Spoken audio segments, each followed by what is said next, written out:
One harmless joke turned into a rumor, one rumor became an accusation, and before I knew it, my 6 steady years at work unraveled into a slow war of whispers, where truth, loyalty, and reputation were just pawns in someone else's game of pride and control. I never thought I would end up in a situation where a single misunderstanding at work would turn my everyday routine into something that felt like a slow-burning mystery about loyalty, reputation, and the strange ways people try to protect their pride. I have worked at the same mid-sized marketing firm for nearly 6 years now, and during most of that time I have kept a low profile. I am the kind of person who gets in early with a mug of coffee still too hot to drink and leaves long after the office has emptied out while the lights buzz faintly above my desk.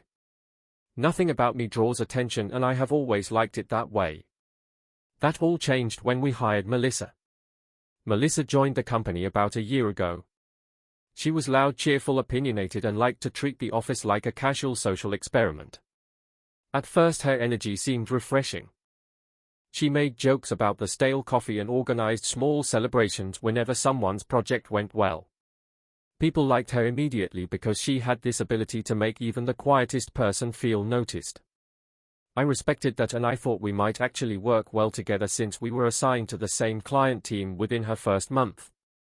It took me a while to realize that her friendliness came with a sharp edge. It started with harmless teasing. She liked to poke fun at people for their habits or appearance, but in that light-hearted way that most people brushed off. When it came to me, the jokes were oddly personal. I am not the most physically confident person, but I try to stay neutral about my looks.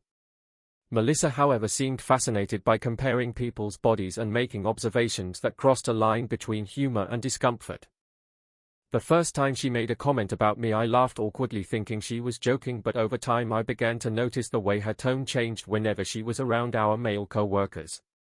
There were days when she would make a big show out of teasing me in front of others. She would nudge someone's elbow and say things like how I must spend too much time at the gym, or that I probably think highly of myself because of how I look. At first everyone laughed, but gradually it became awkward. I tried to shrug it off because I didn't want to seem overly sensitive.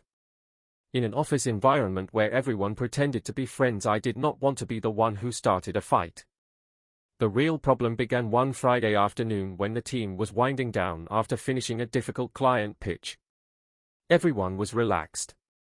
The office smelled faintly of leftover pizza and coffee that had been reheated too many times. Melissa started another round of jokes that turned quickly into something I couldn't just ignore. She commented on my body again in a tone that was supposed to sound funny, but it made everyone uncomfortable. A few people tried to change the topic, but she pushed it further. I finally told her to stop. My voice came out calm and even, but sharper than usual. The entire room went quiet for a few seconds. Melissa laughed it off, but her eyes told me she didn't like being called out. That moment should have been the end of it, but by Monday morning things had taken an unexpected turn. I was called into HR before I had even finished my first cup of coffee. The HR manager asked me to sit down and then carefully explained that a complaint had been filed against me. According to the report, Melissa claimed that I had been bullying her and making remarks about her body. I sat there completely stunned because the accusation didn't even make sense. I had never said anything of the sort. Still, the HR manager looked at me like he had already decided I must have done something wrong. He said they would need to conduct a formal investigation and that I should refrain from discussing the situation with anyone until it was resolved. As I walked back to my desk, the office looked different. A few co-workers avoided eye contact while others seemed to whisper quietly. I realized that Melissa had not only gone to HR but had also started her own version of the story among our colleagues. She had painted herself as a victim while I was being quietly judged before I even had the chance to explain what really happened. I kept my head down and tried to focus on my work, but the shift in energy was impossible to ignore. Every sound of typing or laughter in the background made me feel like people were talking about me. I didn't know how to clear my name yet, but I knew I couldn't let this situation ruin the career I had spent years building. And that was only the beginning, because as I would soon find out, Melissa had more than one way to turn people against me. The following week felt like living inside a fog that never lifted. Every morning I walked into the office pretending not to notice the shift in how people looked at me, while every evening I left with the kind of tiredness that sleep never seemed to fix. HR told me they were still reviewing the situation, but I had already sensed that their idea of fairness leaned toward protecting the company's image rather than finding out what had actually happened. That kind of realization settles deep in the gut like a weight that keeps pressing harder with every passing day. Melissa carried herself differently after filing the complaint. She stopped being the friendly face of the office and instead moved with this subtle confidence that told me she knew she had the upper hand. She spoke loudly in shared spaces, just enough for people to hear her laugh while she complained about being misunderstood. I noticed how certain coworkers who once joked around with me now kept their distance. They still said hello, but it was the kind of hello meant to keep things polite rather than warm. I couldn't blame them entirely. No one wants to get caught in the middle of someone else's HR drama. What puzzled me most was how Melissa managed to twist the story so effectively. I overheard snippets of conversations that hinted at her side of things. She told people that I had made remarks about her body and that I had a habit of belittling her during meetings. Those who liked gossip believed her immediately. It didn't matter that none of it was true. The office always needed a new story to feed on, and for now I was that story. I learned quickly that defending yourself too soon only makes you look guilty, so I stayed quiet, hoping the investigation would eventually clear my name. It was the longest silence I had ever forced myself to keep. Meanwhile, the work piled up. I buried myself in spreadsheets and campaign drafts just to stay distracted. My supervisor, Evan, tried to remain neutral, but I could see the unease in his face every time he checked in with me. He mentioned that HR had asked for details about my behavior during team meetings. He assured me he had nothing bad to say, but his tone lacked conviction. The uncertainty in his voice told me he didn't want to be dragged into something messy. I didn't blame him either. Nobody did. Things took a stranger turn when I noticed Melissa's strategy shift again. She began to flirt more openly with some of the male coworkers who had been friendly with me. It started subtly during coffee breaks and then became impossible to miss. She laughed a little louder when they were near, touched their shoulders lightly when she thanked them for help with small tasks, and complimented them in ways that made everyone else slightly uncomfortable but not enough to call her out. Soon enough I heard my own name come up less in conversation, and when it did, it was always followed by an awkward pause. It dawned on me that Melissa wasn't just trying to defend herself, she was actively working to build alliances. By the end of that month, HR called me in again.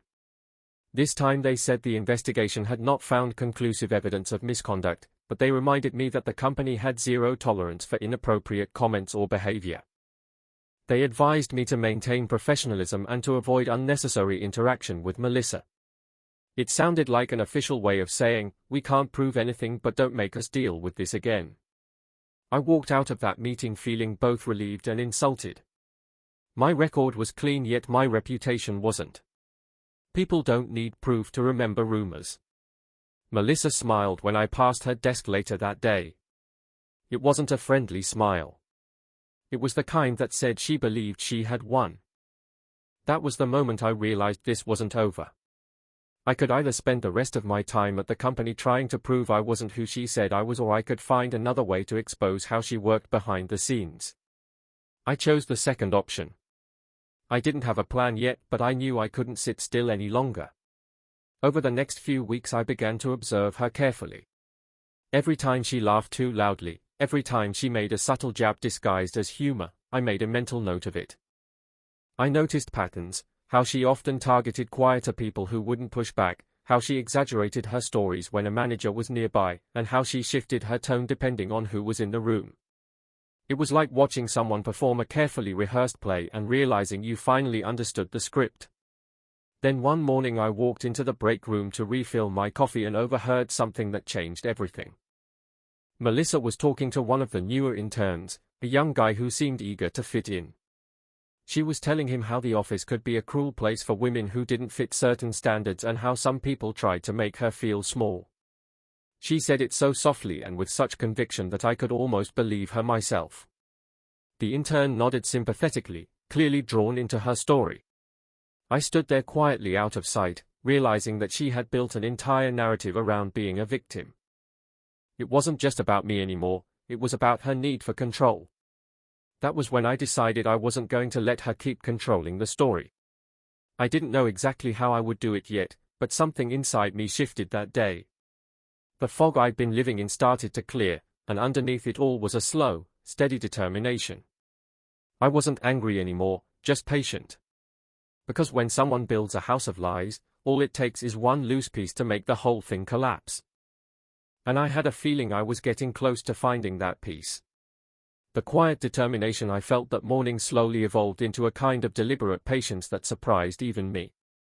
I am not someone who enjoys conflict, but there comes a moment when silence starts to feel like surrender, and I was done surrendering. From that point forward I began to study every pattern, every reaction, every subtle way that Melissa navigated the office, because if I was going to clear my name I needed more than just words. I needed evidence, and I needed witnesses who would speak honestly if the time came. The office itself had its own rhythm, and it helped that I knew it well. Mornings were always slow, filled with the smell of burnt toast from the communal toaster and the faint hum of keyboards clicking in uneven patterns. People chatted lightly about the weather or the latest project before the caffeine began to settle in. By late morning the noise would grow sharper and laughter would echo down the hallways whenever Melissa's voice carried through. She was good at drawing attention. It wasn't always obvious, but once I started paying closer attention I realized she thrived on control through small interruptions. She had a way of pulling focus just enough to make herself seem indispensable. I noticed that the same group of coworkers often gathered around her desk. They were mostly the ones who didn't like confrontation, the kind of people who smiled through discomfort because keeping the peace seemed easier than challenging anyone. I had once been one of those people, but that phase was long gone. Now I sat quietly at my desk and watched. I didn't mean to spy, but it was hard not to. There were moments when I could almost predict what she would do next. She would start a conversation about body image or self-confidence, then guide it toward herself so she could present as the one who had overcome cruelty. The narrative she built had just enough truth to sound convincing. The strange thing about office gossip is that it doesn't matter what's true. It only matters what people want to believe. And people love believing that drama hides under every desk. So when Melissa portrayed herself as the one surviving unfair judgment, it fit perfectly into the story everyone wanted to hear. It made her interesting. It made her sympathetic. It made me irrelevant. I knew I needed to find a way to pull the truth into the light without looking like I was retaliating. That was the tricky part. One evening I stayed late to finish a presentation and noticed that Melissa had left her tablet charging on the communal counter. The screen was unlocked, showing her email inbox. I didn't touch it, but the subject lines visible on the screen caught my attention. Several were from clients and a few from HR. One in particular stood out because the subject line included the words "follow-up statement." I didn't need to read the message to guess what it might contain. My heart pounded as I realized she was still updating her complaint even after HR had said the case was closed. That meant she was trying to build something bigger. That discovery forced me to act. I started documenting my own interactions. Every time I spoke to Melissa or she made a remark that could be twisted, I wrote it down in a small notebook that I kept inside my desk drawer. I noted dates, times, locations, and who else was present. I even kept records of meetings where she wasn't directly involved, just to have a full timeline of events. It made me feel like a detective in my own life. The routine became strangely comforting. Whenever I felt frustrated, I reminded myself that truth often needs to be assembled piece by piece before it can stand on its own. Around that time, one of the designers named Ben started talking to me more again. He had always been friendly before the drama, but had distanced himself once things turned messy. One afternoon during lunch he mentioned quietly that he had overheard Melissa making remarks about another female coworker's appearance. It wasn't just me she had been targeting. He didn't want to get involved, but he also didn't like watching her manipulate people. That conversation was the first time in weeks that I felt a sense of relief. I wasn't imagining things. Other people saw it too. A few days later, another coworker casually told me that Melissa had been seen having a long conversation with our HR manager in the hallway. She had been laughing and leaning against the wall in that easy, confident way of hers. The details didn't matter as much as what they implied. She was still maintaining her influence where it mattered most. But even that realization didn't discourage me. If anything, it confirmed what I already suspected, that she was playing a long game built on charm rather than honesty. Then something unexpected happened. During a team meeting one morning, our director announced that a new performance review system would be implemented using anonymous peer feedback. Every employee would receive comments from colleagues about collaboration, professionalism, and behavior in the workplace. I watched Melissa's expression tighten for just a second before she smiled again. She knew what anonymous feedback could mean. It was the first real opening I had seen since this entire mess began. That night I stayed up thinking about it. If enough people saw through her behavior, this review process could finally bring some balance back. I didn't want revenge, but I wanted fairness. I wanted to work in an environment where truth didn't have to hide behind polite silence. As I closed my notebook for the night, I realized that this might be the moment where everything began to shift. And yet deep down I also knew that people like Melissa rarely give up power without a fight. Whatever happened next, I needed to be ready, because this time I wasn't going to let her write the story for me. The morning the anonymous reviews opened felt ordinary at first, but something in the air hinted at a quiet tension that everyone sensed yet pretended not to notice. The office was unusually silent except for the occasional clack of keyboards and the distant sound of the printer spitting out forgotten pages. I could see people glancing at each other, trying to gauge who might write what, as if honesty itself had become something dangerous. For me, the process felt like a test of balance. I didn't want to use it for revenge, but I also couldn't ignore what had been happening for months. When I filled out my own feedback form, I focused on facts. I described how collaboration within the team had become strained because certain individuals blurred the line between humor and professionalism. I wrote about how jokes about appearance had created discomfort and divided the group. I didn't name Melissa, of course, because anonymity meant speaking in shadows, but I made sure my words painted an unmistakable outline. I also made an effort to praise those who had stepped up quietly to keep the workflow steady. I wanted HR to see that the issue wasn't just about one complaint or one misunderstanding. It was about a pattern that was eroding trust. Over the next week, the office grew restless. People whispered more than usual. Melissa seemed nervous in ways I hadn't seen before. She still performed her friendliness routine, but there was a flicker of distraction behind her smile. She stayed longer after meetings, typing messages that she minimized whenever someone passed by. She stopped teasing anyone for a while, as though she knew eyes were on her now. Watching her recalibrate her behavior made me realize just how calculated she had always been. She knew perception was her greatest weapon, and she was losing control of it. Then the twist came. HR scheduled a follow-up meeting, not with me but with the entire department. They said it was a routine review based on feedback patterns that raised concern. The meeting took place in the small conference room that always smelled faintly of carpet cleaner and overbrewed coffee. The HR manager stood at the front with a neutral tone that somehow made every sentence sound like a warning. He explained that several anonymous comments described an atmosphere of discomfort caused by unprofessional personal remarks and manipulation of coworkers. He didn't say who the remarks referred to, but everyone knew. As he spoke, I could see Melissa sitting 2 seats ahead of me. Her posture was stiff and her expression unreadable. She didn't look angry, exactly, more like someone who had just realized that a carefully built mask had begun to crack. The HR manager continued, explaining that because of repeated concerns, HR would be conducting a new round of interviews. They wanted transparency and accountability from everyone involved. My pulse quickened because I knew this could finally expose her pattern, yet it also meant reliving the entire ordeal under scrutiny once again. Later that afternoon, as people filtered out of the meeting room, Melissa stayed behind with the HR manager. The glass walls of the conference room allowed everyone to see them talking, though no one could hear the words. She spoke with animated gestures, first defensive, then pleading, then calm again. It was like watching a performance shift scenes in real time. Eventually the HR manager stood up and walked away, leaving her sitting alone. She stayed there for a long time, staring at the table as if trying to decide her next move. That evening Ben stopped by my desk. He looked uneasy but determined. He told me he had been interviewed earlier that day and had decided to be honest.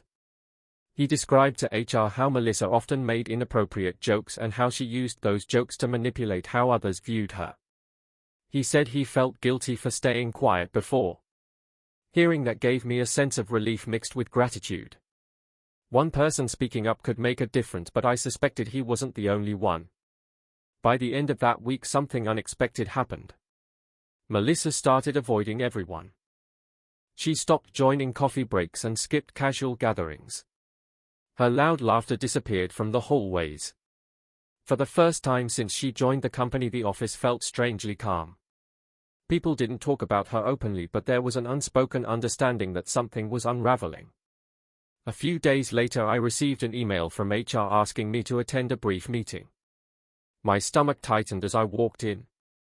The HR manager thanked me for my patience and informed me that based on recent feedback and corroborating statements, the prior complaint against me had been officially dismissed from all internal records. He said HR recognized inconsistencies in the original reports and that the department was revising its internal process for handling such complaints. His tone was careful, but the meaning was clear. They knew what had really been going on, even if they didn't say it outright. I left that room with a strange feeling. Relief should have been the first emotion, but instead I felt empty. Months of tension had left a kind of quiet exhaustion that didn't vanish just because my name was cleared. I sat at my desk and watched the late afternoon light spill through the blinds, turning the dust in the air into thin golden threads. For the first time in months, I didn't feel watched. Yet even in that fragile peace, there was a part of me that wondered what Melissa would do next. People like her rarely disappear quietly. When someone builds their identity around control, they will always find another way to reclaim it. And sure enough, I didn't have to wait long before her next move arrived. The Monday after HR closed, the investigation began quietly but not peacefully. It was the kind of silence that feels heavy rather than calm. People were polite yet distant, and though no one mentioned Melissa directly, her absence from the usual morning chatter left a gap that felt both noticeable and strangely tense. Her desk remained neatly organized, with her plants still watered and her notebook still perfectly aligned beside her monitor. It was like she had simply stepped out for coffee and never returned. I kept glancing toward that empty spot throughout the day, trying to decide whether I felt relieved or uneasy. By mid-afternoon, the silence broke. Word spread that Melissa had requested a transfer to another department. Officially, it was framed as a lateral move that aligned better with her skills, but everyone understood it for what it was: a quiet exit from a situation that had grown too messy to fix. HR hadn't made any public announcement about the dismissed complaint against me, but people had pieced it together. In offices like ours, secrets never stay hidden long enough to matter. Some coworkers started approaching me again with small talk, testing the waters as if to see whether I would still be the same person I had been before all this began. The strange thing about being vindicated is that it doesn't automatically restore normalcy. My name might have been cleared on paper, but I could feel that invisible residue of suspicion still clinging to certain conversations. When people gossiped now, they avoided looking at me directly. When I joined group discussions, they grew careful with their words. The trust that once existed among our team had turned brittle. Still, I tried to move forward. I focused on projects and stayed consistent with my work because I figured professionalism was the best way to repair my reputation. It worked slowly. My supervisor Evan started delegating more important tasks to me again. Ben invited me to lunch without hesitation.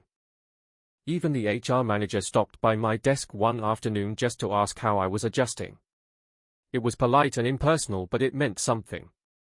Then something unexpected happened. Late one evening, while finishing a report, I noticed an email arrive from Melissa. My heart sank the moment I saw her name in the sender line. The message was short, only a few lines. She said she wanted to clear the air before her transfer became official. She wrote that things had gotten out of hand and that she never intended for any of this to affect my career. She ended by saying she hoped I could forgive her.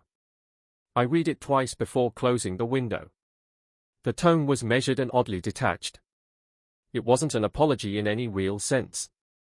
It felt like a statement she had crafted to protect herself in case someone ever questioned her motives again. I didn't reply. I didn't even delete it.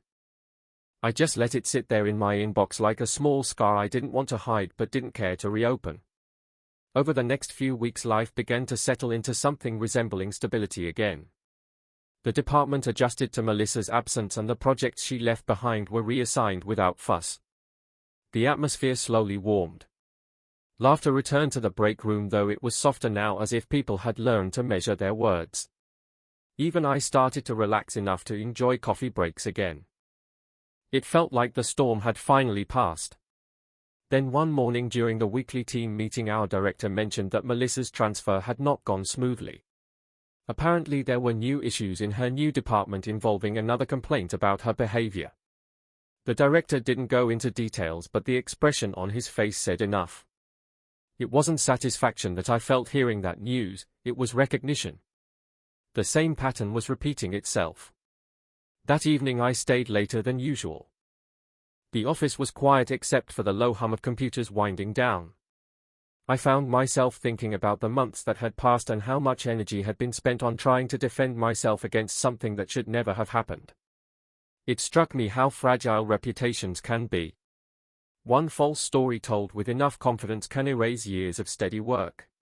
And yet the truth has a way of outlasting even the most persistent rumor if you give it time. As I gathered my things, I noticed the reflection of the empty desks in the glass wall. There was a kind of peace in the stillness of it all.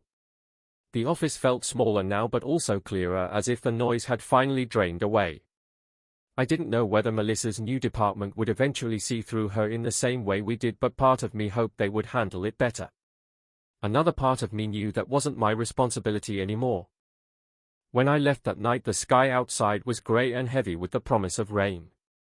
I stood for a moment under the streetlight listening to the distant rumble of thunder.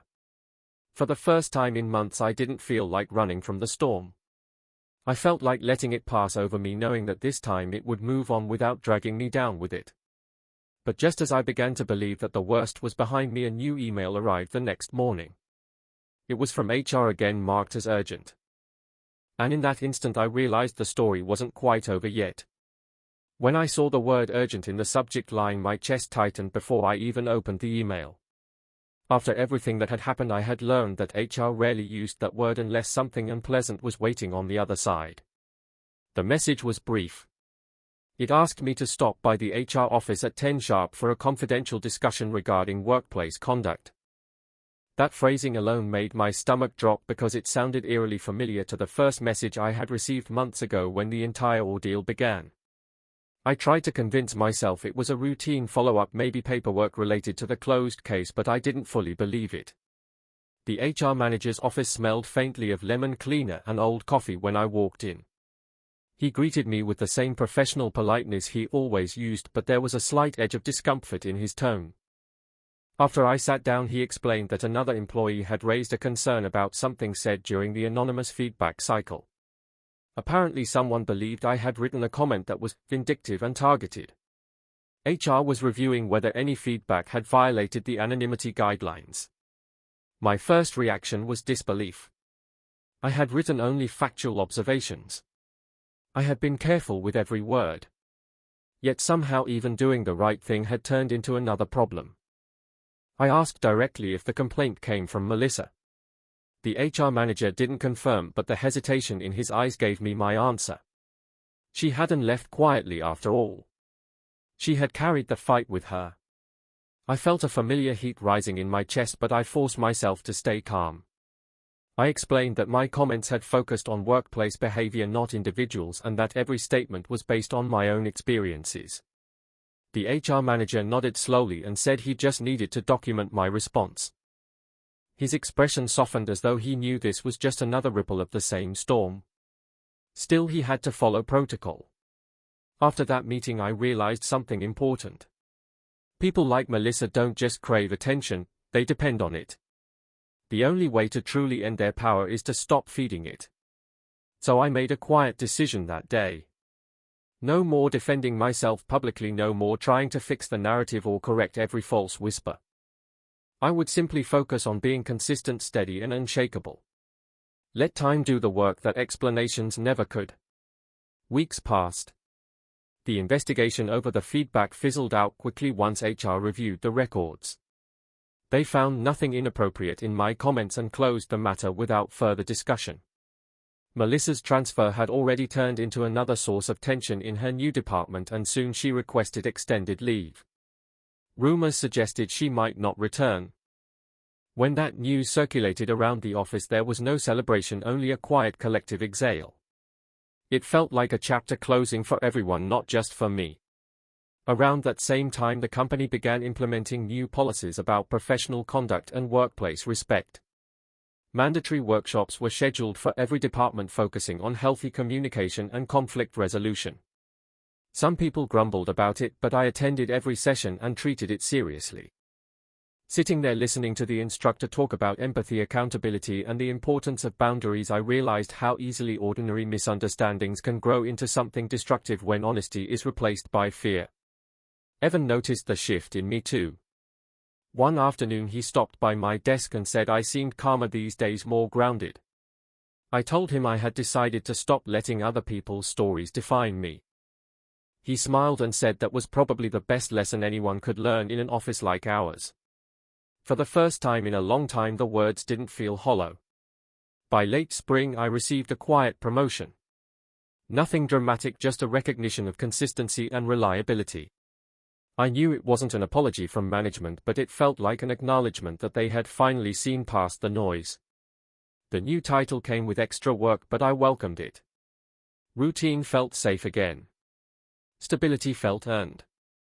Then one afternoon, as I was leaving the office, my phone buzzed. It was a text from an unknown number. The message said only 3 words, "You were right."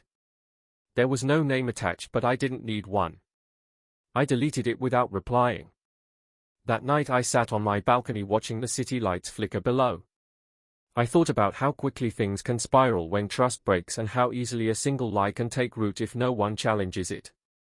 But I also thought about resilience, about how sometimes surviving something unfair teaches you more than justice ever could. I didn't know if Melissa would ever realize the full consequences of what she had done, or whether she even cared. What I did know was that I had finally stopped carrying her actions like a shadow on my back. The weight had shifted somewhere else, maybe to her, maybe to time itself. Either way, it was gone from me.